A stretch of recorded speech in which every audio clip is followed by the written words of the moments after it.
Hi, I'm Peter Haddock and I'm here at the Hexagon stand for AgTech, and I'm joined by Matthew Schmidt. Matthew, you are going to reveal something that we've got seen here right on the screen.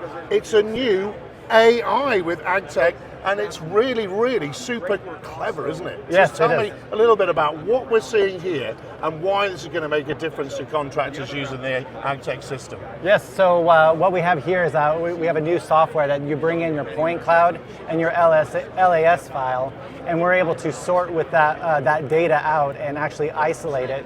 So when you're cleaning up your data to bring into our software, it's saving the contractor time.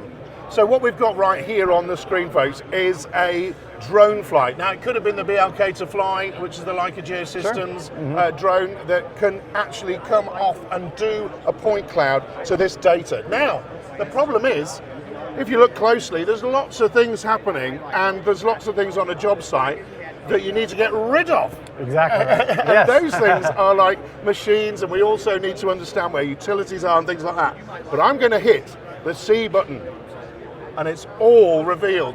Something has happened here. What is that? That's AI generated, isn't it? Exactly right. So what it does, it takes the data and it actually will isolate it and put it on specific later. So right here, we have our vegetation that's in green, it have our equipment in orange, and our materials and supplies like that. So what it does, it takes it and it groups it and identifies that, and then it actually will label it right here. So as we're cleaning up the data, we really only want to care about the bare dirt and like stockpile stuff that actually matters to the surface.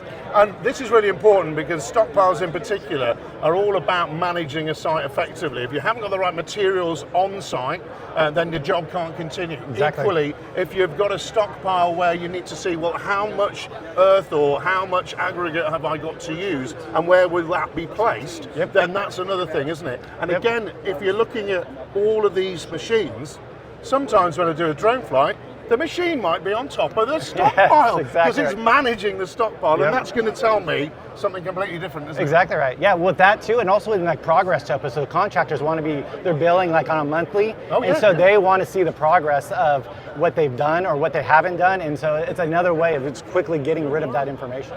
And that's also a thing where the contractors want to see it, but the clients now want to see that data as well, don't they? Because if there is a change in the stockpile, if we've discovered that we need to use more materials on the job site because of something that we found voids in the area, then the contractors can show that data and that information, can't they? Exactly right, yeah. And the most important thing we've also learned about today is avoidance zones. So we see some overhead cables, we see utilities elements there. We've got the MC1 system, machine control with Leica, now with Xwatch avoidance. So we can actually say, look, here's the things that we need to avoid as well on the job site. Yes, exactly right. So AI is coming into construction in a big way. This is a big job site, folks, for a big road, and it's relevant in lots of different applications. And the good thing for me is we see all the way down here, we've got things like vegetation, we've got things like concrete, hardscape, we've got all these different categorizations that the contractor can put into place, haven't we? And this job would have normally been done with drone pictures and with the point clouds, but having to then go through a process with a surveyor and engineer, which would have taken up a lot more time, wouldn't it? We're running into jobs where it could take up to 8 hours to clean up all this data. Wow. And we are running the software now, it can take up to 15, 20 minutes. 15 to 20 minutes or 8 hours. I know which one I'm going to choose if I'm a contractor, yes, absolutely. And also the AgTech system, there's a few more things that have happened. You've split into 3 in certain respects. Tell me about that, because you've had a lot of feedback from customers doing more complex work and things like that, and also how you start to win work, but also how you start to get other people involved in the process and then literally give them the data they need, haven't you? Yes, exactly right. Tell me how it works. So with our GradeWorks software, we have our earthwork analysis, and it tells us our cut fill volumes. And then we got into the material side, and so it'll break out your asphalt, your rock, any of the materials that you're trying to quantify. And then we have our underground. Well, now that it's going so well, we actually broke them out into their own individual licenses, so we can now focus on an underground contractor where he does have no need for the earthwork side of it, but he does care about digging out the pipe. And so if you're hitting rock or any type of materials like that, that's expensive.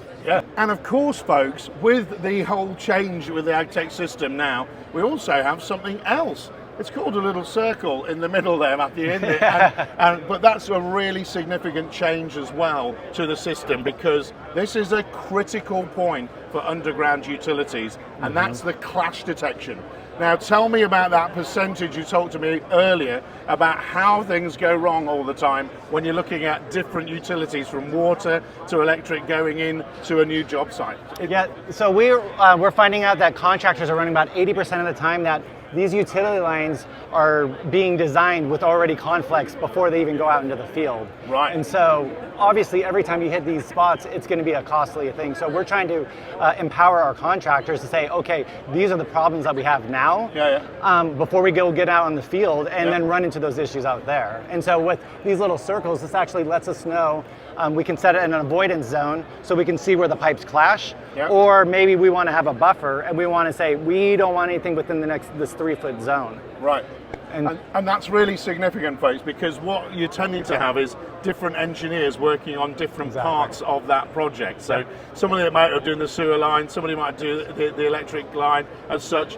Therefore, they're not necessarily working together at the very start of the project. Right. And each of those clashes does have a big, significant problem to it financially, doesn't it? If you've got to rectify that when you're getting into the actual works themselves, isn't it? Exactly right. And this is partially like this 3D feature is new to our software. So we can pull out our trenches and we can put those utilities in there. So it gives it a visualization to go to the engineer or to the stakeholder, to whoever, and say, hey, we see some issues and let's take care of it now.